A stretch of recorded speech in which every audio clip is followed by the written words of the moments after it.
제가 믿는 사람들에게 가가지고 복음 제시를 할 때 늘 질문하는 게 있었습니다. 당신은 오늘 죽으면 천국 갈 확신이 있습니까? 그럼 어떤 사람은 머뭇거리면서 네 대답한 사람이 있고, 질문하자마자 네 대답한 사람이 있고, 어떤 사람은 끝내 대답을 못하는 사람들이 있었죠. 그때 제가 이제 마음속에 늘 확신을 가지고 있었던 것은 뭐냐, 구원의 확신을 갖고 살아야 된다. 그러니까 예수를 믿는 사람은 오늘 죽더라도 천국 갈 구원의 확신이 있어야 된다. 그래서 제가 복음 제시로 가서 믿는다 그러면 항상 그 질문을 했댔거든요. 그 뒤로 이제 상당한 기간이 지나고 나서 구원의 확신이 있었다고 하는 사람이 이단으로 가고, 구원의 확신이 있던 사람이 교회를 안 나오고 윤리적으로 타락을 하고, 구원의 확신이 있는 사람이 바리새적인 삶을 살면서 구원의 확신에 회의가 든 거예요. 그 구원의 확신이라는 것이 분명히 오늘 죽어도 천국 간다고 하는 것이 구원의 확신인데 어떻게 해서 그 사람이 이단으로 가냐 이거지. 그리고 그런 사람이 그렇게 윤리적으로 완전히 타락을 해가지고 교회도 안 나오고 멸망의 길로 가고 있고, 또 구원의 확신이 있다고 하는 사람이 보면 회개할 줄 모르는 바리새적인 사람으로 삶을 보면서 제가 가짜 구원 확신론이란 이야기를 여러분한테 몇 번 말씀했잖아요. 그런데 그 뒤로 제가 고민이 또 하나 생긴 거예요. 수많은 사람이 복음을 전하고서 믿음으로 구원받습니다 그러고 아멘을 해놓고, 나중에 만나가지고 예수를 믿음으로 구원받은 거 믿습니까? 그러면 눈만 멀뚱멀뚱하고 저 확신이 없는데요. 또 열심히 복음을 전해요. 그러면 이제 예수님이 나를 구원했다는 확신이 있는데 나중에 또 만나면 뭐라고 그러냐? 나 지옥 갈지 모르겠어요. 그러니까 그런 사람을 보면 분명히 구원의 확신이 필요해요. 왜냐하면 마귀가 끊임없이 예수를 믿고 난 사람에게 계속이라, 야, 너 술 먹잖아, 너 지옥 가.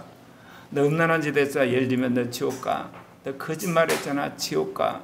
너 교회 안 나갔잖아, 지옥 가. 너 헌금 안 했잖아, 지옥 가. 너 부부싸움 했잖아, 지옥 가. 그럼 그럴싸하거든. 그러니까 흔들려요. 그런 사람을 위해서 구원의 확신이 필요했던 거거든요. 그런데 제가 질문한 건 뭐냐, 구원의 확신이 있다고 했던 사람, 그래서 한동안 교회도 열심히 다니고 성령도 받고 성경 말씀 안에 섰던 사람이 이단으로 간단 말입니다. 그리고 아까 말씀드린 건 윤리적으로 타락해가지고 교회도 안 나오고 아예 멸망의 길로 가는 것처럼 보이고, 어떤 사람은 완전히 바리새인이 돼가지고 자기는 이제 구원받았으니까 회개할 줄도 모르고. 그래서 제가 구원의 확신이 필요하기는 필요한데 이 구원의 확신했던 사람이 나중에 이렇게 멸망의 길로 가는 거, 이거 어떻게 해야 됩니까? 내가 한동안 고민이 생 거예요. 복음을 처음 접하고 초신자에게는 구원의 확신이 필요한데, 그 다음에 구원의 확신이 있던 사람이 이제 또 아까 말한 것처럼 미혹돼 가고 멸망의 길로 가고 윤리적으로 타락하고 그 다음에 강팍해져 가는 거, 이거 어떻게 할 것인가, 그 질문을 주님한테 했댔어요. 했는데 그 해답을 주님이 이번 주간에 주신 거예요. 그래서 오늘 여러분에게 증거하는 말씀이 이중인격에서 예수의 인격으로 말씀을 증거하게 되었습니다. 첫 번째, 하나님은 예수를 믿음으로 구원받는 걸 확신시키기를 원하세요. 그러니까 우리가 처음 예수의 복음을 이제 접하게 될 때 시종일관 주님은 뭐냐, 예수를 믿음으로 구원을 받는다는 걸 계속해서 강조를 하시는 거예요. 사도행전 16장 31절에 뭐래요? 주 예수를 믿으라, 그리하면 너와 내 집이 구원을 받으리라. 제가 전도를 갔을 때마다 항상 이야기를 하는 거야. 주 예수를 믿으라, 그리하면 너와 내 집이 구원을 받으리라. 여러분이 예수를 믿고 오늘 당장 죽더라도 여러분은 천국 갑니다. 그렇게 했댔거든요. 그건 맞는 말이에요, 여러분. 그래서 복음을 전해서 여러분 한치의 주저함도 없이 여러분 이 말씀을 전해야 돼요. 주 예수를 믿으라, 너와 내 집이 구원을 받는다. 믿으십시오. 아멘. 그러면 기도를 열심히 해주셔서 여러분이 믿음 안에 거하도록 하셔야 되거든요. 또 사도행전 4장 12절에 이런 말씀이 있어요. 예. 다른 이름으로서는 구원을 받을 수 없나니 천하 사람 중에 구원을 받을 만한 다른 이름을 우리에게 주신 일이 없습니다. 아니, 하나님이 어떻게 이 세상에 수많은 사람들이 사는데 불교도 있고 이슬람교도 있고 예를 들면 무당도 있고 유교도 있고 힌두교도 여러 종교가 있는데 그 모든 사람을 다 지옥으로 보낼 수가 있냐.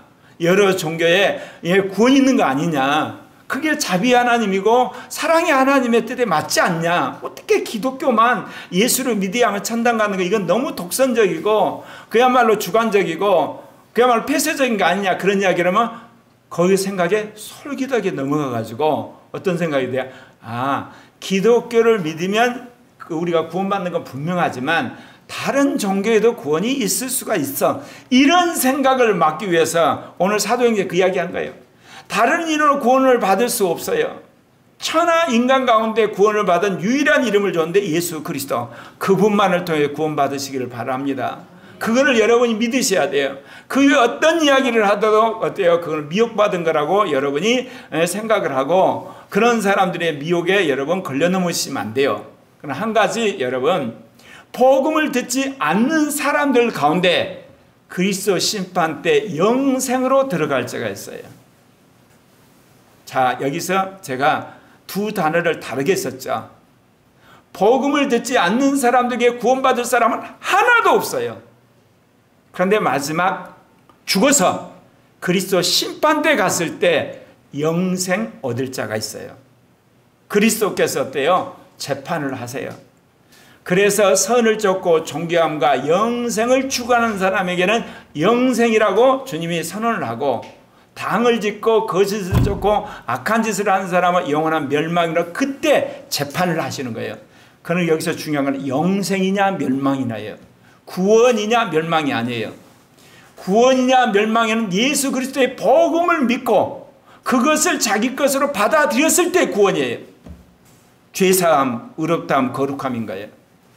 그러나 복음을 듣지 않는 사람들에게서는 그리스도 심판대에서 그리스도가 알아서 할 일이에요. 우리가 전혀 거기에 대해 고민할 필요가 없는 거예요. 그러니까 예수 그리스도를 믿으세요. 믿지 않는 여러분은 구원받지 못합니다. 그렇게 말해도 아무 하자가 없는 겁니다. 그렇기 때문에 예수를 믿는 순간에 우리는 사단에게서 해방되어 하나님의 자녀가 되었습니다. 우리가 예수 믿기 전에 영이 죽어 있습니다. 그리고 우리에게는 사단의 영이 역사함으로 말미암아 우리는 사단의 권세 안에 놓여 있었던 겁니다.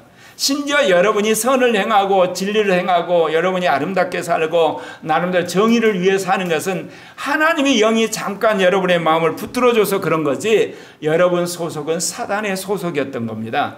근데 예수 그리스도를 믿음으로 말미암아 여러분 소속이 바뀌어버립니다.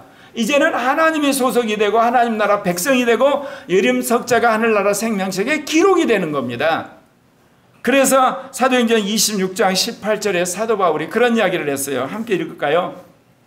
그 눈을 뜨게 하여 어둠에서 빛으로 사단의 권세에서 하나님께로 돌아오게 하고 죄 사함과 나를 믿어 거룩한 무리 가운데 기업을 얻게 하리라 하더이다. 그러니까 어때요? 어둠에서 빛으로 사단의 권세에서 하나님께로 돌아오게 되는 거예요. 그 증거가 여러분에게 어린 양의 생명책에 기록이 되는 거예요. 그러면서 사단의 권세에서 해방되어서 하나님의 자녀가 되는 것, 그 즉시 일어나는 겁니다. 여러분이 선을 행한다든지 교회를 다닌다든지 그리고 여러분이 무슨 성경 공부를 해야 된다든지 와서 이렇게 여러분 헌금을 많이 해, 그래야만 하나님 자녀가 되는 게 아니라 예수님이 나를 위해 십자가에 죽고 부활한 걸 정말 인격적으로 받아들이고 여러분 마음으로 신하는 순간 여러분은 사단에게 해방되어 하나님의 자녀가 되신 걸 믿으시길 바랍니다. 이제 여기까지는 어때요? 우리가 일방적으로 복음을 듣고 고백하는 거잖아요. 그러면 여러분 안에서 의심이 생길 수가 있잖아요. 이건 복음 전하는 사람한테 홀라당 내가 한마디로 속아서 그냥 멋모르고 고백한 거 아니냐, 그런 여러분 회의가 드는 사람을 주님 확증시키기 위해서 성령을 부어주심으로 구원받은 한마디로 증거를 주시는 거예요. 왜냐하면 우리가 성령의 감동을 받아서 고백은 했지만 내 안에 구원받은 나의 개인적인 체험적인 증거가 없잖아요. 말로 고백하는 것 외에는. 그러니까 이제는 어때요? 성령을 부어주셔가지고 네 안에 성령을 부어줌으로 내가 보증을 쓴다 그렇게 말씀하시는 거예요. 베드로가 그런 이야기를 해요. 너희가 회개하여 각각 예수 그리스도의 이름으로 세례를 받고 죄사함을 받으라. 그리하면 성령을 선물로 받을 것이다. 그래서 예수를 믿는 모든 사람은 성령이 와 계시지만 특별히 여러분 구하게 되면 성령 세례를 받게 돼요. 성령 세례는 관념적인 게 아니에요. 여러분이 체험적으로 알게 돼 있어요. 그리고 주변의 사람도 알아요. 아, 저 사람 성령 받았구나. 그래서 성령 체험이 우리에게 있어서 구원의 보증으로서 객관적 경험이 된다 그 이야기입니다. 그래서 고린도후서 1장 21절 22절에도 우리를 너희와 함께 그리스도 안에서 굳건하게 하시고 우리에게 기름을 부으신 이는 하나님이시니 그가 또한 우리에게 인치시고 보증으로 우리 마음에 성령을 주셨느냐. 제가 수십 번 간증했죠. 내가 5살 때인가 예수를 믿고 거듭났는데 그 다음에 이제 한 2, 3년 다니나 교회를 안 다니고 초등학교 6년, 중고등학교 6년 무리하시고 한 14년, 16년 정도를 내가 교회를 방학을 했댔는데 내가 구원의 확신이 없었어요. 군대 가가지고 물세례를 받고 군종을 해도 구원의 확신이 없이 그냥 재밌어서 한 거예요. 그거 외에는 할 일이 없어가지고. 근데 성령 받고 나서야 내가 구원받았고 하나님의 나라가 있고 주님이 내 안에 오시다 확신을 하게 된 거예요. 그 이후부터 이날까지 41년 동안 의심해 본 적이 없어요. 예. 주님은 살아계신 거, 나는 죽으면 부활하는 거고, 그리고 성령이 나와 동행하는 거. 그렇거든요. 그래서 성령을 부어주셔서 여러분의 마음속에 구원의 보증을 삼으시는 거예요. 예. 그래서 고린도후서 1장 21절 22절에 나오는 말씀 같이 읽겠습니다. 시작. 우리를 너희와 함께 그리스도 안에 굳건하게 하시고 우리에게 기름을 부으신 이는 하나님이시니 그가 또한 우리에게 인치시고 보증으로 우리 마음에 보증으로 성령을 주신 거예요. 그러니까 여러분 가운데 난 구원받았냐 안 받았냐, 예를 들면 나는 정말 이러다가 지옥 가냐 안 가냐 그런 고민할 때 여러분이 확증한 게 있어요. 내 안에 성령이 계신다.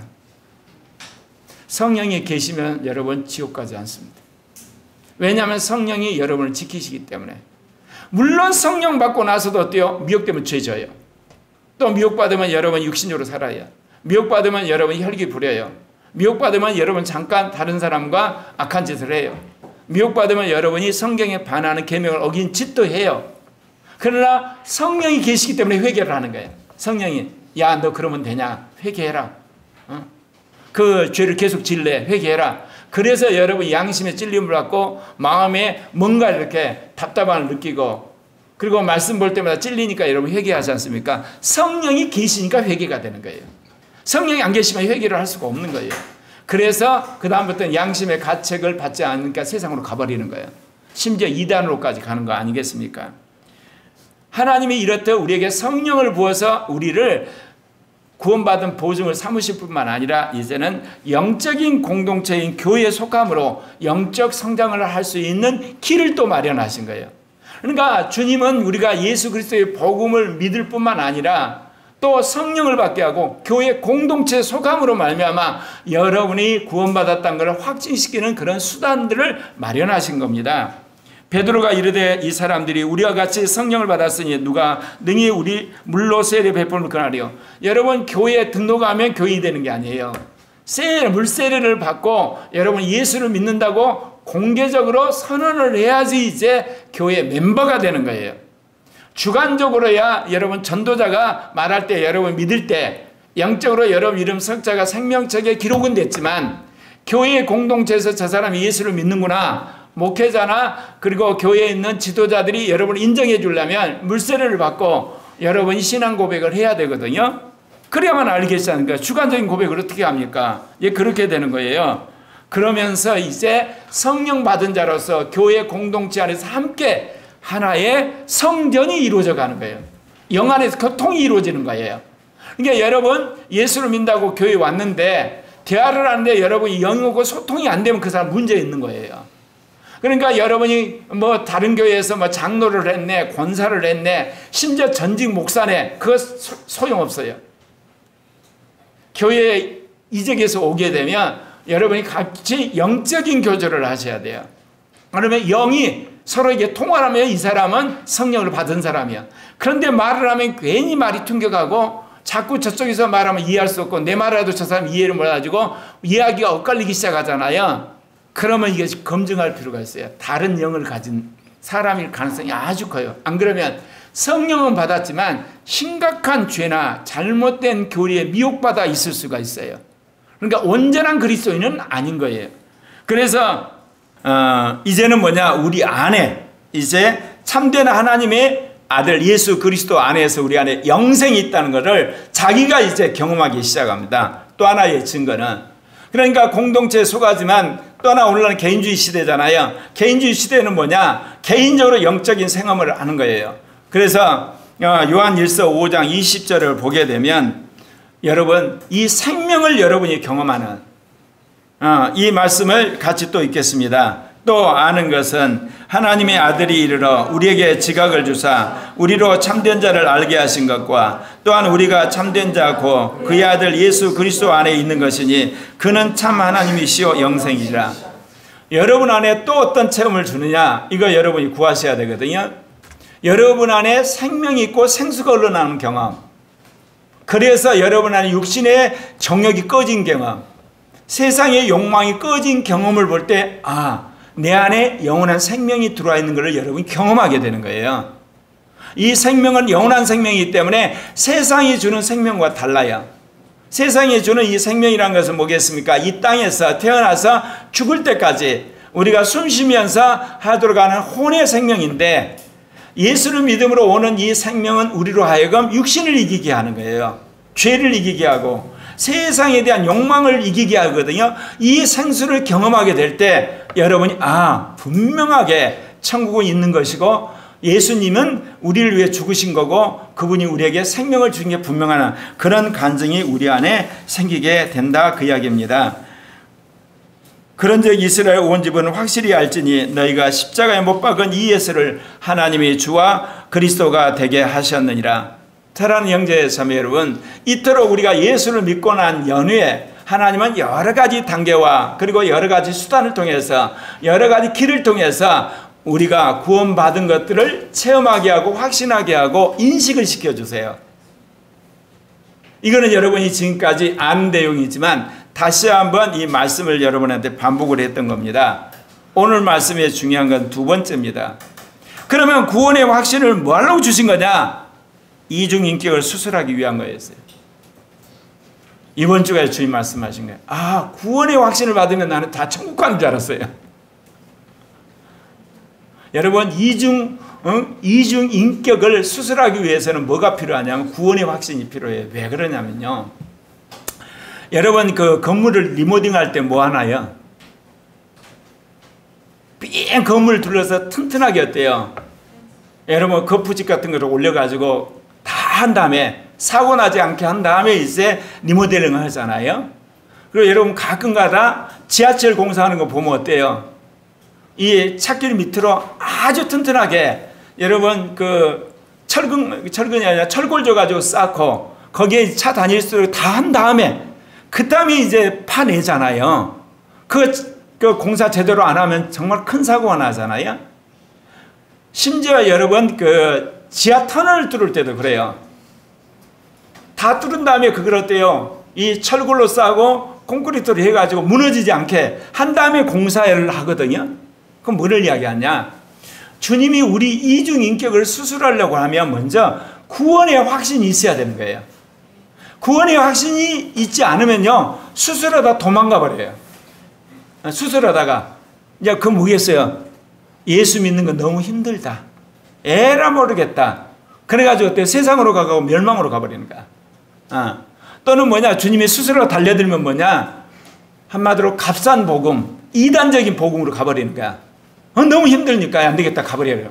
예를 들면 구원의 확신이 있어야만 주님이 수술하려고 할 때 순순히 순종을 하는 거예요. 주님이 이번 주에 이야기 하면서 그런 거구나, 내가 이거 고민했다고 그랬잖아요. 이제 복음을 전한 사람이나 초신자나 그 다음에 구원의 확신이 흔들리는 사람들, 죄지하고 날마다 낙심하고 마귀 밥이 되는 사람한테는 구원의 확신이 필요하다는 거예요. 그러니까 이제는 눈 찔끔 갖고 그런 사람에게 구원의 확신을 심어줘야 돼요. 그런데 구원의 확신 있는 사람이 말한 것처럼 이단으로 가고 예를 들면 구원의 확신이 있는 사람 윤리적으로 타락해 회개할 줄도 모르고, 또 교회에서는 또 경건한 척하면서 바리새가 돼가지고 정말 어떻게 보면 수많은 사람 시험 들게 하고, 도대체 이거 구원의 확신이 거꾸로 한마디로 말해서 사람을 망하게 하는구나. 제가 이 두 개 사이에 샌드위치처럼 끼었다 그랬잖아요. 그럼 구원의 확신이 왜 필요합니까? 주님이 말한 거야. 수술하기 위해서는 그야말로 변함없는 믿음, 굳건한 믿음이 있어야 된다는 거예요. 그래야만 수술해서 수술대에서 도망가지 않는다는 거예요. 그래서 그 수술이 다 끝나고 나면 무슨 일이 벌어지겠습니까? 이중 인격이 수술받았기 때문에 예수의 인격으로 변한다는 거예요. 그래서 이제 여러분, 구원의 확신이란 것이 우리가 생각한 것처럼 흔히 말 천국 간다면 100% 가면 징표가 아니라 이제 수술대에 올라가는 데 있어서 여러분이 끝까지 믿음으로 이중 인격을 수술받고 예수의 인격이 되는 과정이란 거 믿으시길 바랍니다. 그러면 여러분, 이중 인격이 뭐냐? 여러분, 예수 믿고 나서 지금은 이게 좀 덜했지만 예전에 예수 믿으면 항상 따라다니는 게 있어요. 제사 지내는데 어떻게 하죠? 왜냐하면 우리가 유교 문화였거든요. 거의 태반이 제사를 지내요. 그러니까 예수 믿고 나면 꼭 하는 질문이가 절해야 돼요, 말아야 돼요? 제사 참석해야 돼요, 말아야 돼요? 제사 음식 먹어야 돼요, 말아야 돼요? 그 이야기였거든요. 그런데 대부분은 뭐냐? 거기에 대답을 안 해요. 왜냐하면 제사에 참석하지 마세요. 그러면 가문하고 싸우잖아, 이제. 그러니까 그거 알아서 하세요 그랬는데, 여러분, 어떻게 성찬에 참여하는 사람이 조상의 제사에 절하면서 귀신에게 절할 수 있습니까? 근데 우리는 그렇게 양쪽에 왔다 갔다 하면서 살았답니다. 지금도 그런 사람들이 있어요. 지금도. 여러분, 선거 때가 되면요, 믿는 사람이든 안 믿는 다 국회의원 후보들이 어디 가요? 참여. 그래놓고 낮에 주일날은 교회 와서 인사를 해요. 한 편 주십시오. 그래놓고 너무나 이게 궁금하니까 또 몰래 이렇게 무당집을 가요. 이렇게 우리가 양다리 짓을 해요. 양다리 짓을. 예. 고린도 10장 21절에 사도 바울이 그걸 지적했어요.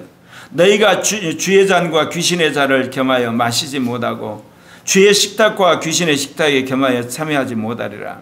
예. 주님을 믿으면서 또 주님을 마시는 사람도 있잖아요.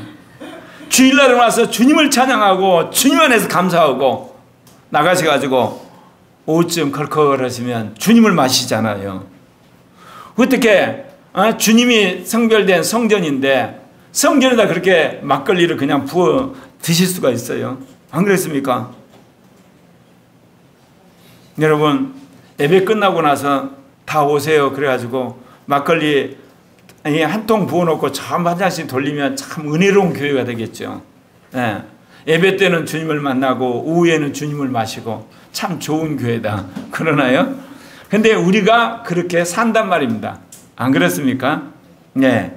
그리고 그리스도 안에서 의롭게 되려고 하는데 죄를 져요. 예수 그리스도의 피로 말미암아 내가 의롭다함을 받았어요. 얼마나 기쁜지 몰라요. 세상을 다 얻은 것 같아. 그래서 한동안 의롭게 사는 것 같은데 자기도 모르는 사이에 죄를 지어요. 변명하고요. 그다음 거짓말을 하게 되고요. 남한테 둘러 씌우고요. 그리고 뭐냐, 자기는 깨끗한 척한단 말입니다. 이런 이중인격으로 안 사나요? 사도 바울이 갈라디아 교인들한테 그랬어. 갈라디아 교인들이 그런 거야. 예수를 믿어서 죄사함을 받고 의롭게 되고 거룩게 되고 성령 받는 게 너무 좋은 거야. 왔다다 그랬어요. 근데 나중에 안에 있는 육신이 뽀글뽀글 올라온 거야. 옛사람이 올라오고 세상에. 그러니까 죄를 지은 거야. 죄를 지으니까 이단들이 왔어. 거봐라, 예수 믿어 구원받는 거 아니야. 율법을 지켜야 돼. 니들이 예수 믿어 삶이 지금 엉망이 됐잖아. 예수 믿어서 삶이 바뀐 게 있어? 율법을 지켜야지. 그러니까 그 말이 그럴싸해가지고 다시 율법으로 돌아간 거야. 이게 사도 바울이 저주를 받아버리는 거야. 여러분, 우리가 예수를 믿어서 구원의 확신을 받은 건 뭐 때문에요? 이중 인격을 수술하기 위한 준비 단계였어요. 그러면 그 다음 단계는 뭐겠어요? 내가 이중 인격자라는 걸 인정하셔야 되는 거야. 그러니까 여러분들이 왜 마귀한테 밥이 되냐면요, 예수를 믿어서 구원을 받은 그 구원의 확신을 뭐로 착각하냐면 나는 앞으로 죄도 안 짓고 나는 앞으로 악한 짓도 안 하고 나는 음란한 짓도 안 하고 나는 예를 들면 제사도 안 지내고 나는 누구보다 반드시 산다는 착각하는 거예요. 그게 아니라 그럼에도 불구하고 내가 너 믿음 때문에 너를 구원했다는 표시에 불과해요. 그럼 그 다음 단계는요. 실은 너는 이중인격자야. 주님 그 이야기 하시는 거예요. 나는 고려학교에 있는 형제자매들이 자기 이중인격에 대해서 고백을 할 때 절대로 정죄하지 마세요. 나나 너나 정도의 차이는 있지만 다 이중인격자라니까.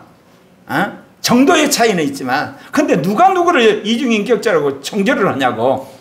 근데 문제는요. 이중인격인 걸 알아야지 이중인격 해결해요. 안 그러면 여러분이 속다가 나중에 아까 말한 이단으로 가요. 안 그러면 윤리적으로 타락해요. 안 그러면 바리새가 되어서 여러분 멸망으로 가는 게 역설적으로. 그러니까 내가 이중인격자를 인정해야 된다니까요. 여러분 이중인격을 고치는 지름길은 이중인격을 인정하셔야만 돼요. 그래서 내가 하나님의 자녀이지만 마귀 새끼 미혹을 당하고 있구나. 내가 하나님 나라 백성인데 세상 나라 백성이구나. 내가 거룩하게 사는데 내가 악하게 사는 그걸 인정하셔야 돼요. 예. 그래 갈라디아 2장 17절에 만일 우리가 그리스도 안에 의롭게 되려하다가 죄인으로 드러나면 그리스도께서 죄를 짓게 하느냐? 결코 아니라는 거예요. 누구 때문에? 원죄 때문에 죄 짓는다는 거예요. 또 선을 행하기 원하는 나에게 뭐가 따라오더라?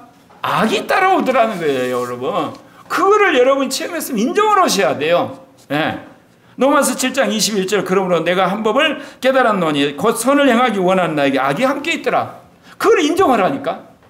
그런데 왜요? 바리새적인 사람들은 자기는 악을 안 진 것처럼 생각해. 자기는 악이 안 따라온 것처럼. 그런 생쇼가 어디 있어? 정말이야. 우리는 전부 다 쇼하고 사는 거예요 지금. 또 새 사람으로 살기 원하는데 옛 사람 때문에 자기가 넘어지는 거야. 말도 안 되는 거짓말을 하고 말도 안 되는 우기는 것들을 하죠. 특별히 이념적인 거. 철진한 이념, 철진한 사상을 하는 거. 철진한 여러분 창조론. 아직도 6,000년이 우주 만물이 창조됐다고 생각하는 사람들. 이건 옛사람이에요 여러분. 아직도 남북한 평화통일한다고 하는 사람 그거 옛사람이라니까. 무슨 평화통일이 돼. 그거 전부 옛사람이에요. 그러니까 그런 생각 속에서 자기가 결국 실수를 하게 되고 한마디로 미혹당하게 된다는 거죠. 예. 그래서 너희는 유혹의 욕심을 따라 썩어져가는 구습을 따르는 옛사람을 벗어버리고 오직 이성의 영이 새롭게 되어 하나님을 따라 의와 진리 거룩함으로 지심을 받은 새 사람을 입으라. 예. 새 사람을 살라고 하는데 우리 옛사람이 계속 뿔뿔 올라온 거예요. 안 고치면. 또 어때요? 이성은 하나님 율법으로 살려고 하는데 나도 모르게 내가 죄의 법을 짓고 있는 거야. 이게 세상 말하면 머리로는 분명히 하나님 뜻대로 살아야 했다고 폼을 잡았는데 결론은 뭐냐? 죄를 짓고 있더라는 거. 그거 인정하라는 거야. 그거를. 그 이중성을 인정하라는 거야. 이중성을. 예. 속사람은 하나님의 법을 즐거워하되 지체 속에 한 다른 법이 내 이성의 법과 싸워 내 지체 속에는 죄의 법으로 나를 갈더라.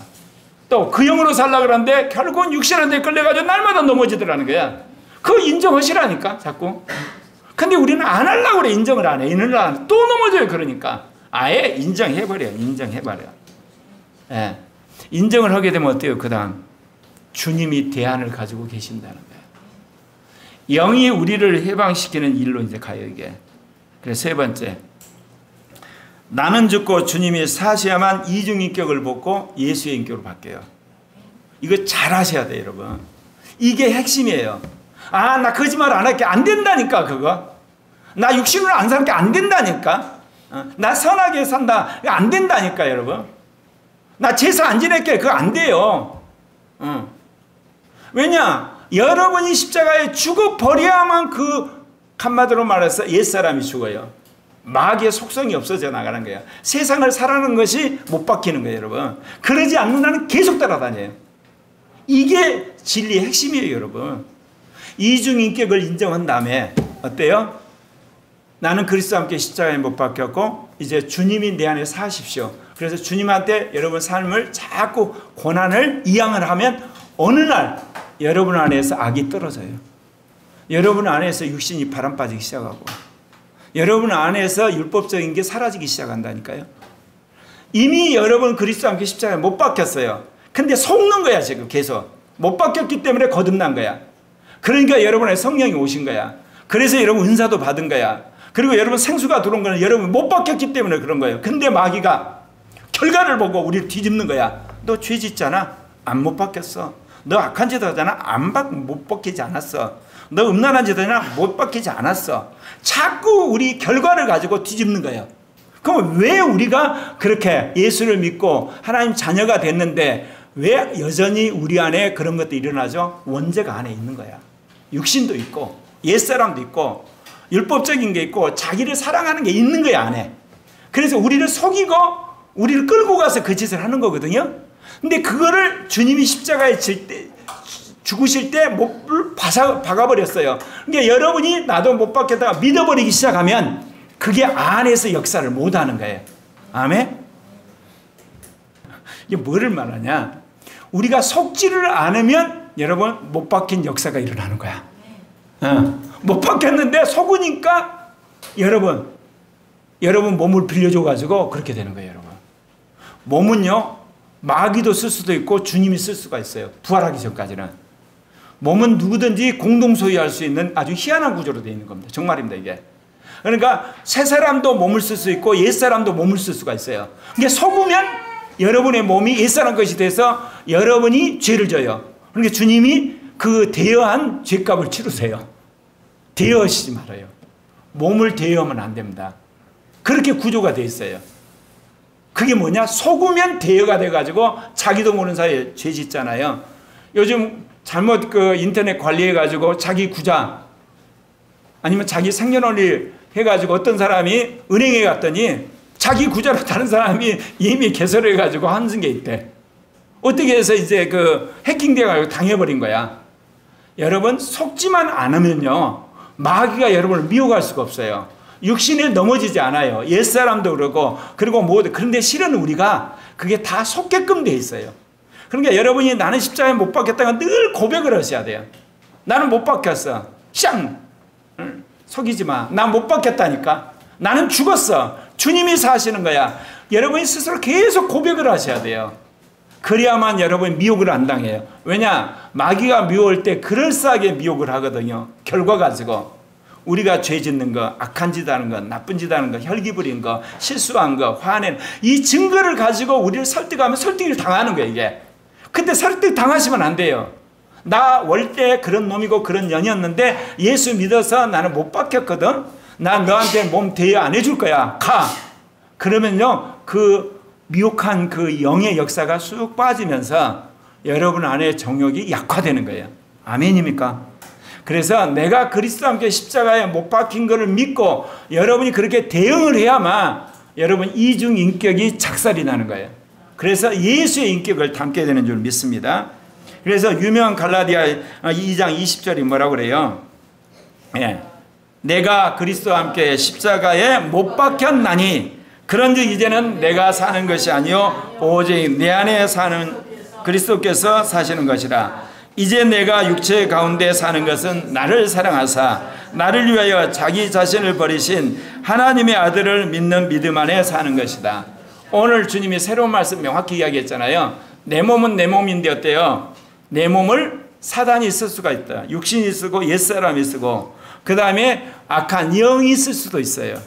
미혹을 당해 속으면. 그러나 속지 아니하고 여러분이 새 사람에게 여러분이 온전히 마음을 들이게 되면 내 몸은 새 사람만이 쓸 수가 있는 거예요. 그렇기 때문에 속으시면 안 돼요. 그렇게 자꾸 속다가 여러분 죄를 짓잖아요. 죄를 지면 성령이 회개를 하라 그러잖아요. 양심 잘못했다 찔르잖아요. 성경 율법이 여러분을 찔르는데 여러분이 거기에 거부를 하고 강팍해지면 여러분 이단으로 가는 거예요. 그래서 윤리적으로 타락해서 멸망하는 거고. 그러니까 여러분이 속지를 않는 거 하나 하고 속았으면 회개를 하고 투과는 분명히 하셔야 돼요. 아멘입니까? 제일 좋은 건 안 속으시는 거예요. 안 속으신 거. 나중에 속았으면 회개라도 하셔야 돼요. 아멘? 예. 나는 죽고 주님이 사시게 되면 그리스도가 사시는 증거가 나타나요. 고린도후서 13장 5절 시작. 너희는 믿음 안에 있는가 너희 자신을 시험하고 너희 자신을 확증하라. 예수 그리스도께서 너희 안에 계신 줄을 너희가 스스로 알지 못하느냐. 그렇지 않으면 너희는 버림을 받은 자니라. 여러분 우리가 구원의 확신이라는 거 말씀을 통해서 받은 거죠. 또 하나 내적 확신이 있어요. 주님이 여러분 안에 계신 증거가 밖으로 드러나요.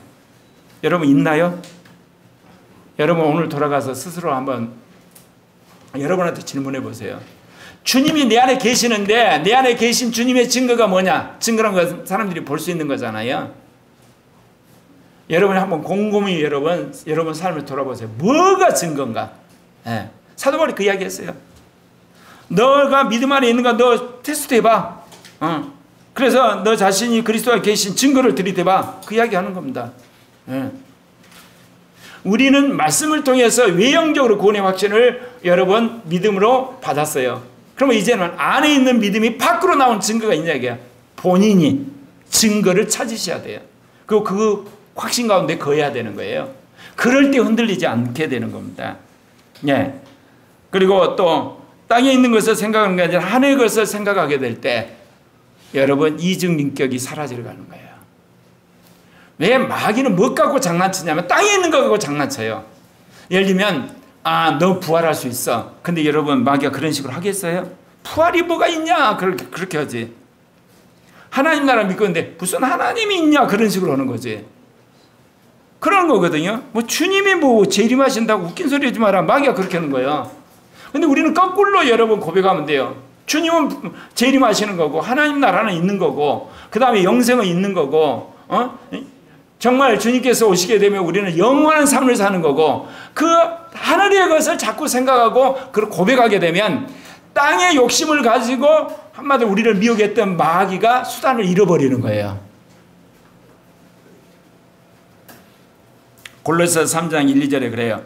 그러므로 너희가 그리스도와 함께 다시 살리심을 받았으면 위의 것을 찾으라. 거기는 그리스도께서 하나님 우편에 앉아 계시니라. 위의 것을 생각하고 땅의 것을 생각하지 마라. 자, 여기서 중요한 것은 땅의 것을 버리지 말라는 게 아니라 땅의 것을 생각한다 그런 뜻이에요. 공부를 하는데 여러분 하늘의 것을 생각하는 것과 땅의 것을 생각하는 것 차이가 있어요. 하늘의 것을 생각하는 사람은 공부를 할 때 뭐예요? 열심히 해요. 신나게 해요. 주님 점수 잘 나오게 해서 거기까지 해요. 땅의 것을 생각하는 것은 이번에 몇 등이지? 기어이 내가 몇 등을 따야 되는데 내가 이번에 몇 점을 맞아야 되는데 그래서 이 땅의 평가에 대해서 아예 목숨을 거는 거야. 그러면 스트레스 받는 거예요. 스트레스. 여러분 하늘의 것을 여러분 생각한 사람은 열심히 공부를 해요. 그리고 자기 잘못을 고쳐요. 그 다음에 하나님한테 맡겨버려요. 그리고 점수가 나왔어요. 점수가 나올 때는 또 하늘의 평가를 받아요. 너가 경영을 잘 몰랐잖아. 아멘. 그러면 경영을 여러분 잘 잡아서 하면 되는 거예요. 그리고 있잖아. 너 놀았잖아. 그러면 열심히 하면 되는 거고. 근데 우리는 자꾸 이 땅의 것에서 결판을 보려고 그래요. 승부를 보려고 그런 거예요. 딱. 그것도 뭐냐? 자기 힘과 자기 지혜를 동원해서. 그러면 이제 빠지기 시작하는 거예요. 정말입니다. 제가 그렇게 살아온 인생 주님 41년 동안 미션아웃을 해버렸어요. 완전히 나를 씻어버렸어요. 내가 계획했던 그 대부분은 이루어지지 않았어요. 그런데 하나님이 함께하는 증거가 있는 거예요. 내가 1년 전에요. 반동성이 운동하는 진영한테 그랬거든요. 서울시 학생인권제를 폐지하기 위해서는 대체조례를 만들어야 된다. 그래서 학생인권제를 완전히 폐지해야 된다. 그랬거든요. 근데 강경파들이 뭐라고 하냐. 대체조례 필요 없다. 학생인권조례만 해야 된다. 그래가지고 1년 동안 싸웠어요. 그런데 무슨 일이 벌어졌냐. 대체조례는 저리커녕 국힘당 시의원들이 3명이 말도 안 되는 조례를 발의를 해버린 거예요. 이제 악법이죠. 그러니까 학생인권조례 없이 완전 폐지를 주장한 사람들이 입이 쏙 들어가 본 거야. 우리 거를 대체조례를 만들어가지고 폐지하자는 사람들도 거부를 했거든요. 그러면 그렇게 자기들 생각한 것처럼 대체조례 없이 학생인권조례 폐지될 줄 알고 자신만만을 했는데 시의원들이 3개를 올려버린 거야. 근데 그 조항이 전부 독소 조항이야. 기존에 있는 학생인권조례가 거의 비슷해. 그래서 돌고 돌아가지고 다시 저한테 온 거야. 그리고 시의원을 만나가지고 새로운 대체조례 만드는 작업하러 가는 거야. 화요일날. 뭔 이야기를 하려고 그러냐면요. 정말 하늘의 것을 여러분 사모하고 순종하면요. 나중에 돌아와요. 자기한테. 놀라운 거예요. 하나님이 그걸 보시고. 그러니까 여러분들 열심히 노력은 하셔야 돼요. 그리고 자기 자신 반성은 하셔야 돼요. 그리고 자기가 잘못한 거 사과도 하셔야 돼요. 그러나 결과는 여러분 그냥 겸허하게 받으시면 돼요. 합격하면 너무너무 감사하고, 불합격하면 왜 불합격인가 또 보고, 무슨 말 이해가죠? 제 시험 보면 또 제 시험 보고, 그런 의미에서 하늘 것을 바라보고 산다, 그런 뜻이에요. 무슨 뜻 이해가시죠? 고려학교도 그러잖아요. 27년이 됐는데 처음 개척을 떼고 숫자가 똑같다니까. 근데 질적으로는 절대로 상대를 할 수가 없어. 하나님 그렇게 하신다니까. 육신이 아니라 그 영을 따라 살면 율법의 지배를 벗어나요. 그러니까 어찌하든지 그 영을 따라 살려고 하셔야 돼요, 여러분. 그 영이 여러분을 끌고 가버려요. 그래서 갈라디아 5장 18절에 너희가 만일 그 영에 인도하시는 바가 되면 율법 아래 있지 아니하라. 또 우리가 이제 나는 죽고 주님이 살았을 때 나타난 특징이 있어요. 주님의 재림을 고대해요. 그리고 부활을 소망하는 거예요. 나는 죽고 주님이 살았다 그러는데 주님의 재림에 대한 소망이었고 부활의 소망이 그건 가짜예요. 나는 죽고 주님이 사는데 내 안에 계신 주님이 뭐 하라고 그랬어요? 내가 올 테니까 준비해라. 그 이야기 안 하시겠어요? 내가 이렇게 고난당하는데 참 고생 많다. 그러나 마지막 때 부활해서 나와 더불어 영원히 산다는 이야기를 주님이 안에서 계속 이야기하시는 거예요, 여러분. 근데 우리는 주님은 죽고 나는 죽고 주님이 산다는 이야기만 개념적으로 알지 그 다음 후속 조처가 없어요. 그건 뭐냐? 개념만 배운 거예요. 실제는 안에 계신 주님이 뭐냐? 부활하는 거야. 그 지금 있는 시련 이겨내. 빌립보 3장 20절에 그러나 우리의 시민권은 하늘에 있는지라 거기로부터 구원한 자 곧 주 예수 그리스도를 기다리는. 우리의 시민권은 서울 시민이지만 우리는 하늘의 시민도 이중 국적자라는 거예요. 우리는 이중 국적자. 근데 더 중요한 거는 하늘의 국적이 더 중요해요, 여러분. 그래서 사도 바울이 그랬어요. 내가 그리스도와 그 부활의 권능과 그 고난에 참여함을 알고자 하여 그의 죽으심을 본받아 어떻게 하든지 죽은 자 가운데서 부활에 이르려 하노니. 그래서 내가 이 고난 가운데 그 부활에 이르게 산다는 거예요. 여러분 그런 사람은 이제 어때요? 말과 혀로만 사랑하지 않고 행함과 진실함으로 행하여. 이 땅에서 사는 게 뭐겠어요? 남을 위해 사는 거잖아요. 요한일서 3장 17절 18절에 누가 세상의 재물을 가지고 형제의 궁핍함을 보고도 도와줄 마음을 닫으면 하나님의 사랑이 어찌 그 속에 거하겠느냐. 자녀들아 우리가 말과 혀로만 사랑하지 말고 행함과 진실함으로 하자. 고려학교에서 많은 사역자들을 세우고 앞으로 목회자를 세운데 남한테 나눠줄 줄 모르는 사람 사역자 되면 안 돼요. 그러면 목회가 한마디로 이 땅에서 영적인 축복과 땅의 복과 자기 명예를 위한 하나의 명예직이 돼버려요. 목회자라는 사람 뭐예요? 부활을 소망을 사는 사람이잖아요.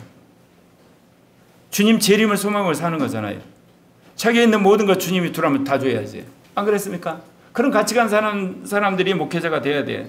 그런데 이게 유지가 돼버린 거예요, 오늘날. 그리고 심지어 뭐냐, 재벌이 돼버리고 권력자가 돼버리니까 교회가 타락한 거예요. 안 그래요? 나는 재산 많은 목사님 이해가 안 가요. 이해가 안 가요. 네. 부활을 믿는가 정말 질문하고 싶어. 정말 성령 안에서 하는가? 여러분 목회자는 부활 때문에 사는 거예요. 주님 재림 때문에 사는 거고 성령 때문에 사는 거거든요. 나머지는 가치관이 다 상대적이에요. 필요하면 그냥 모아놨다가 필요한 사람한테 그냥 나눠주고. 그래서 마지막 나는 죽고 주님이 사는 사람은 고난을 즐거이 받아들이게 되는 데까지 가는 거예요. 영광은 물론이겠지만. 그래서 로마서 8장 17절 18절에 사도 바울이 한 이야기 했습니다. 같이 읽겠습니다. 시작. 또한 상속자 곧 하나님의 상속자여 그리스도와 함께한 상속자니 우리가 그와 함께 영광을 받기 위하여 고난도 함께 받아야 할 것이니라. 생각하건대 현재의 고난은 장차 우리에게 나타날 영광과 비교할 수 없다다. 여러분 고난 그러면 우리는 항상 두려움이 있잖아요. 그리고 싫어하고. 그런데요 주를 사랑하게 되면 축복도 감사하고 고난도 감사한 거예요. 심지어 주님 뜻대로 살다가 실패하잖아요. 그것도 감사하게 돼. 왜? 실패를 통해서 나의 연약함을 알았으니까. 그러면 이제 주님을 더 의지함으로 점프가 일어나니까 그렇게 되는 거예요. 그래서 나중에 한번 그런 설교하려고 그래요. 무슨 설교하려고 그러냐면 망하는 실패가 있고 성공하게 된 실패가 있다. 그러면 반대로 또 뭐 또 있겠어요? 멸망하는 성공이 있고 영광 돌리는 성공도 있는 거예요. 우리는 이 땅에 살다 보니까 항상 성공은 좋고 실패는 나쁘다고 그러죠. 안 그래요, 여러분. 여러분이 죄를 많이 져가지고 팍팍 깨지셔야 돼요. 빼져가지고 나는 진짜 어때요? 뭐한?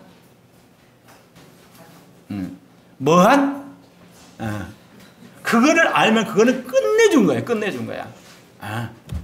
무슨 말 이해가세요? 물론 성공해서 여러분의 성공의 열매를 하나님께 다 드리고 이웃에 나눠주면 이것처럼 좋은 것도 없고, 그런데 실패를 했는데 낙심을 해갖고 자기를 저주해갖고 될 대로 되라, 그럼 멸망의 길로 가는 거야. 그는 성공해서 나 같은 사람 나와라 그러면서 오만해져가지고 이 땅의 향락과 쾌락으로 가면 그것도 멸망의 길이야. 그러니까 여러분, 실패도 성공의 실패가 있어요. 그리고 성공 중에서도 망하는 여러분 성공이 있어요. 그래서 우리는 실패하더라도 성공하는 사람이 돼야 되고, 이해 가세요? 성공하면 영광을 돌리는 사람이 돼야 됩니다. 그러려면 고난이든 축복이든 가리지 않고 주님 뜻대로 그냥 사는 거예요. 감사하며 사는 여러분 되시기를 바랍니다. 기도합시다.